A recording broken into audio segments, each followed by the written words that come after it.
Hola, mi nombre es Luis Enrique Cruz Ramírez, soy estudiante de la carrera de Ingeniería en Sistemas. Yo les voy a explicar lo que son comandos básicos y aplicaciones en dos distintos sistemas operativos. En el caso de Windows, los comandos sobre ficheros en Windows. En esta lista se muestran algunos de los comandos importantes que podemos encontrar en Windows, los cuales podemos ingresar a través de la consola o comando, como varios lo conocen como CMD. Dice ls o dir, te muestra la lista o te muestra un listado de todos y cada uno de los ficheros dentro de un directorio en concreto. En el caso de que nosotros estuviéramos, por ejemplo, en la unidad C dentro de CMD, pondríamos dir y nos mostraría todos y cada uno de los archivos. En el caso de, por ejemplo, lo que existe, lo que es los archivos de sistema, lo que son los archivos de programa, entre otras cosas.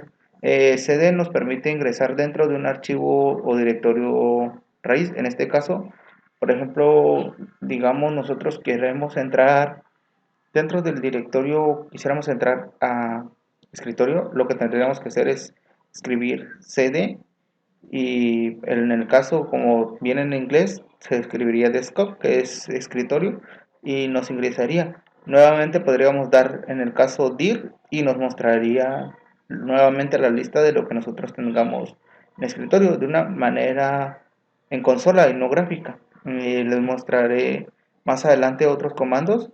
Por ejemplo, en el caso de que nosotros queramos comprimir uno de los archivos, podríamos poner zip-r, el nombre del fichero, en este caso, por ejemplo, fotos.zip, ficheros, y comprimiríamos ese archivo sin necesidad de ocupar algún tipo de programa como sería WinRAR. Eh, Otro, por ejemplo, para poder crear una carpeta dentro de un directorio, una nueva carpeta, podríamos mkdir, el nombre de la carpeta, y eso nos crearía la carpeta dentro del directorio. En el caso de anterior que nosotros entramos al escritorio y nosotros queramos crear una carpeta ahí, tendríamos que poner mkdir, nombre de la carpeta, por ejemplo, fotos nuevamente, y daríamos enter y nos crearía automáticamente la carpeta dentro de esa dirección. Aquí encontramos otros comandos. El comando, por ejemplo, cat, dice cat archivo, muestra el contenido de un archivo. Por ejemplo, si nosotros escribimos cat fotos, nos va a mostrar el contenido de ese archivo, qué es lo que contiene. Por ejemplo, el head archivo muestra las primeras líneas de un archivo y el pwd muestra el directorio actual en el cual nos encontramos. Clear por lo general es para limpiar la pantalla. Reset, reiniciamos la consola o la terminal. Date es para mostrar datos como hora y fecha. Y WOMI muestra la información del propio usuario, si es un usuario normal o es un usuario administrador. Los comandos en Ubuntu, algunos se repiten y otros no. Por ejemplo, en el caso de CD es lo mismo que en Windows, cambia el directorio actual. Clear borra la pantalla y CP copia archivos y directorios. Date igual muestra la fecha y hora. Dir lo mismo. File, aquí termina el tipo de datos que contiene un archivo. Aquí ya cambia porque en el anterior era otro y ahora es file. Por ejemplo, hay un comando, en este caso, que dice find, busca archivos en el disco. Y por ejemplo, locate, busca archivos en el disco, dice. Passwd es cambiar contraseñas. MB renombra archivos o directorios. Por ejemplo, en el caso de que nosotros queramos renombrar una carpeta, pondríamos mb, el nombre de la carpeta y nos pediría cambiarlo a otro distinto. mkdir crea un nuevo directorio, es lo que les mostraba anteriormente. Es lo mismo que en Windows. En el caso de los sistemas operativos Linux, nosotros necesitamos un usuario que es sub, en el caso de sudo, para poder ejecutar. Por ejemplo, nosotros necesitamos ejecutar una actualización de sistema. Lo que tendríamos que hacer es sudo update y en automático nos pediría usuario y contraseña. Por lo general es root y la contraseña es root. En el caso de que nosotros hayamos cambiado los datos por un usuario personal y la contraseña, tendríamos que ingresarla antes de poder hacer la instalación. Les mostraré también lo que es la administración del sistema. Dice poner en marcha nuevos servidores. En este caso, lo que es una administración del sistema, poner en marcha nuevos servidores, sería la instalación o colocar nuevos servidores a disposición de la red. Dice realizar backups. Esto por lo general es un respaldo de información o un respaldo de configuraciones en dado caso de una pérdida parcial o total del equipo. Dice cambiar la configuración de hardware en los equipos. En este caso, por ejemplo, podría ser que nosotros cambiemos direcciones IP dependiendo de la tarjeta de red, o podríamos cambiar acá los discos una vez que ya tengan una vida útil, las lectoras, entre otras cosas. Dice instalar nuevo software y actualizar el existente.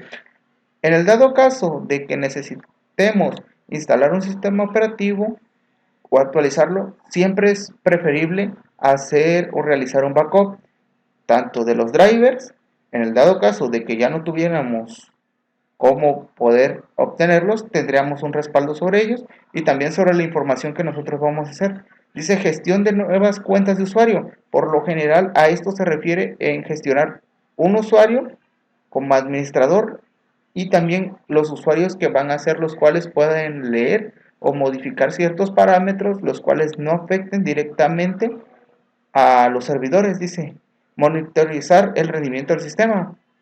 Por lo general, a esto se refiere a cuánto espacio ocupo, a cuánto procesamiento utiliza cada uno de los procesos y cuánta memoria RAM estamos consumiendo con cada proceso que se esté realizando. Dice que la seguridad es muy importante dentro y fuera de cada servidor. Por lo general, para que el servidor funcione correctamente necesitamos tener varios tipos de seguridad. Dicen que por lo general los sistemas no tienen error, el error lo tiene el usuario o la persona que esté a cargo. ¿Por qué? Porque uno de los usuarios más comunes es de que la persona guarde sus credenciales dentro de un sistema, el cual puede ser vulnerable y podrían robar las credenciales y utilizarlas para poder hacer cambios para mal. Y esos son algunos de los puntos importantes de la administración del sistema. Desempeño del sistema operativo. La revisión de los sistemas a menudo incluyen su vigilancia, lo que se denomina medición del desempeño de monitoreo de red. Debe vigilarse de cerca el número de errores encontrados, la cantidad de memoria, el tiempo de procesamiento o CPU requerido. Si un sistema especificado no funciona como se espera, habrá que modificarlo o desarrollar o adquirir un nuevo sistema. Se han creado productos de software especializados cuya única función es vigilar el desempeño de monitoreo de la red. Los productos para el desempeño de sistemas se han desarrollado para medir todos los componentes de un sistema de información computarizado, lo que abarca el hardware y el software, bases de datos, telecomunicaciones y redes. Cuando se usan de forma correcta, los productos permiten localizar de manera rápida y eficaz problemas reales o potenciales de la red. Los productos desarrollados para medir todos los componentes de un sistema de monitoreo basado en computadoras incluyen el hardware y el software, bases de datos, telecomunicaciones y redes. Comprueba que se pueden visualizar distintos niveles dentro de la topología de la red. Para monitorear nuestra red se utiliza una aplicación que se llama Sniffer, el cual permite verificar algunos detalles que se produzcan en la red durante la conexión de los equipos, tales como la paquetería de tráfico de la red, el nivel de utilización, errores, la posición de los objetos, el estado de los brockets, las colisiones que dan en la red.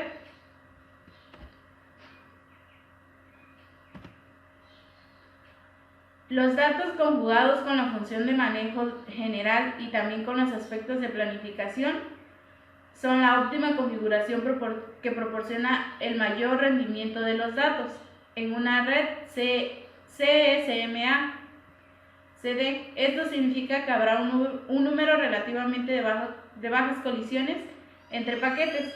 Un sistema CSMA CD conmuta por paquetes cuando menos la carga y el tamaño de los paquetes que afectan el potencial de incidencias de colisiones. La seguridad e integridad. Linux es un sistema en constante cambio, desarrollo y mejora. Sus pros es que cualquier inconveniente en cuanto a seguridad será solucionado por el gran número de programadores que contribuyen en su desarrollo. Sus contras es que sus ajustes no son autorizados de manera exhaustiva. Linux tiene la forma de ser el sistema operativo más seguro. Sus pros, por lo general, el usuario de este sistema suele prestar más atención a lo que descarga, a su proveniencia o a lo que ejecuta y cómo lo ejecuta. Sus contras, la excesiva confianza en su superioridad conduce al usuario a bajar la guardia y aumentar los riesgos. Detección de bugs. Sus pros, los bugs se conocen de manera natural y en menos de 24 horas se encuentra la solución en ellos, o aparecen versiones del mismo software como el problema corregido.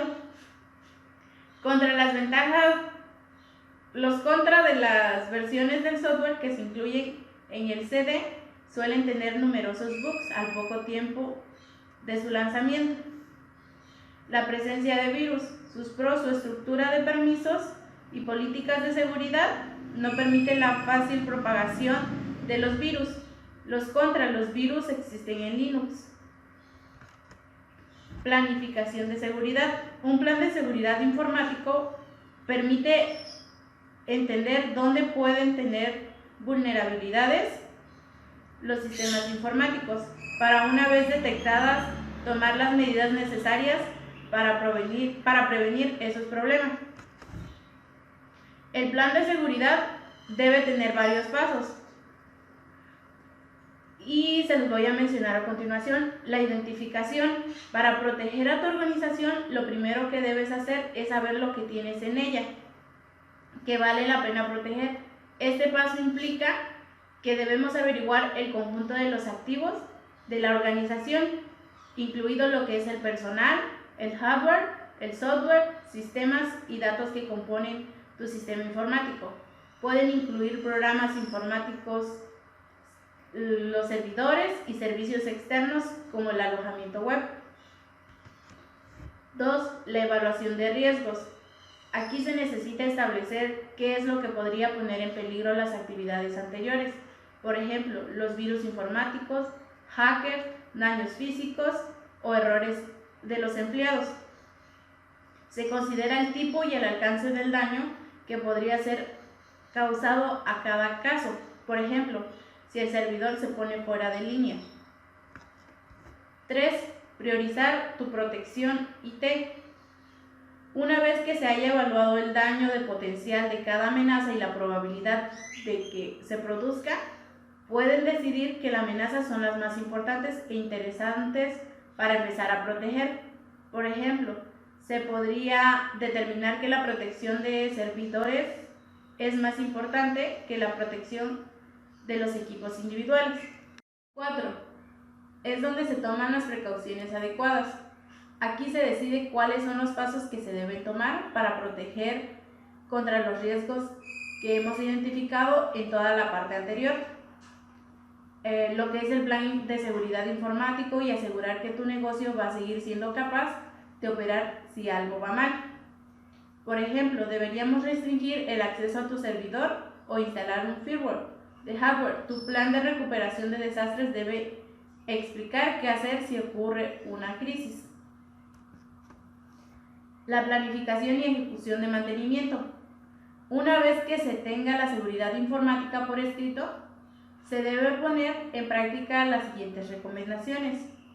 Comunica el plan a todo el personal. haz que algunas y ejecución del mantenimiento. Una vez que se tenga el plan de seguridad informático por escrito, se deben poner en práctica las siguientes recomendaciones. 1. Comunica el plan a todo el personal. Haz que algunos empleados concretos sean responsables de las áreas específicas. Asegúrate que tengan tiempo y recursos para hacer los cambios recomendados a sus sistemas de IT. Crea políticas IT y forma a la gente. Aquí es donde se modifican las políticas de IT para que estén en línea con el plan de seguridad, y si lo es necesario, forma a la gente para que todo el personal entienda cómo minimizar las vulnerabilidades de seguridad. Se establece el calendario para poner en marcha las medidas del plan. Aquí se pueden tomar en tiempos y hacer grandes cambios en los sistemas. Mantenimiento del plan de seguridad informática. Los riesgos de seguridad cambian constantemente, por lo que se debe revisar periódicamente el plan de seguridad informático. Se debe mantener al día de las vulnerabilidades de seguridad emergentes, suscribiéndose a boletines de empresas de seguridad. Los mecanismos de recuperación ante fallos, FS, procesadores y memoria. Aquí, debido a los archivos que mantienen tanto en memoria principal como en el disco, se debe asegurar de que el fallo del sistema no sea el resultado de las pérdidas de datos o de inconsistencias de los mismos. Las destrucciones de la información, ya sea accidental o intencional, es una realidad y tiene distintas causas.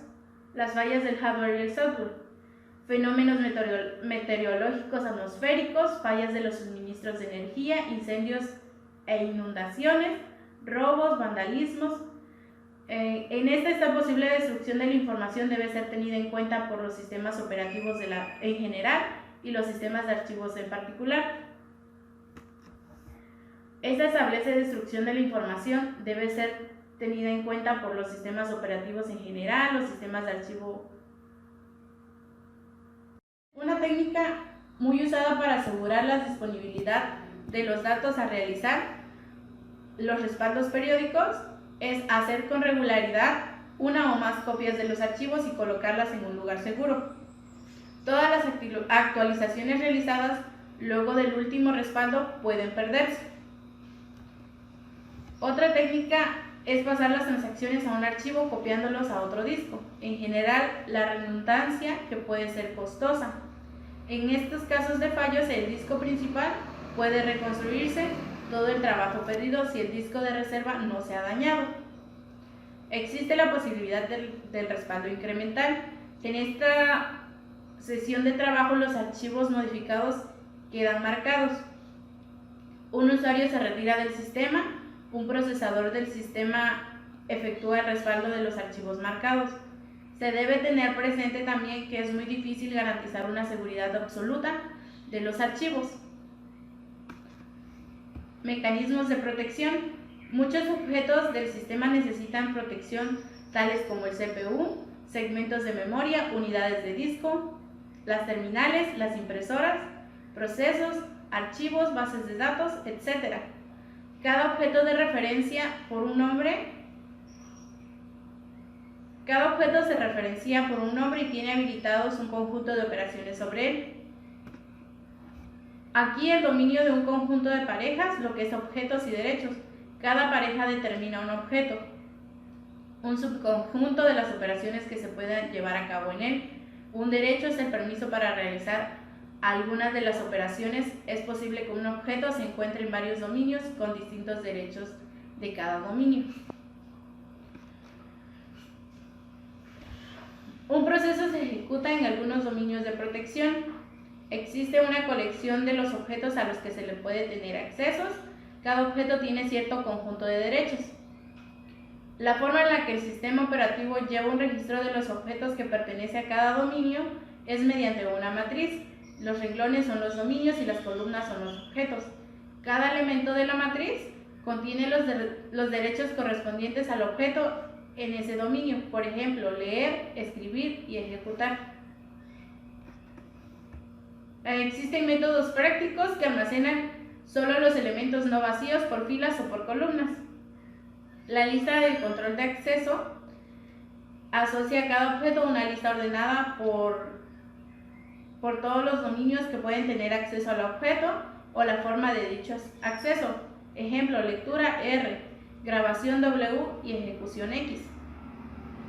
La forma de implementar los ACL consiste en asignar 3 bits R, W y X para cada archivo, el propietario en el grupo y los demás usuarios.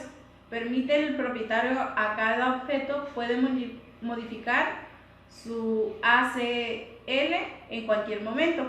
Permite prohibir accesos a otros antes permitidos. La normatividad y política de uso. El software no se vende, se licencia. Y una licencia es aquella que autoriza formal, con carácter contractual, que un actor y políticas de uso. El software no se vende, se licencia. La licencia es aquella autorización formal con carácter contractual del autor de un hardware que da a un interesado para ejercer lo que son los actos de explotación legal. Es decir, el software no se compra, sino que se adquiere una serie de derechos sobre el uso que se le puede dar. En las licencias del software libre, esos derechos son muy abiertos y permisivos, ya que las restricciones de los usos de los programas, de ahí se ayuda al desarrollo de la cultura. Pueden existir tantas licencias como acuerdos concretos que den entre el autor y el licenciatario. La normatividad de uso. Las políticas y reglamentos y el uso de los servidores es que las políticas y reglamentos que existen dentro del uso de los servidores son muy importantes para poder usar de manera adecuada los servicios que prestan varias compañías, para poder regular la utilización de todos los servicios y recursos informáticos al fin de realizar y optimizar los servicios para garantizar el funcionamiento óptimo. Políticas y reglamentos para los usuarios. El usuario debe de comprender y recibir las normas y reglamentos que conlleva cada uno para que puedan obtener suficiente servicio o producto con una calidad óptima para que pueda cumplir las necesidades que posee el usuario. Tanto que debe servir políticas en el uso del Internet, páginas web y servicios, etc.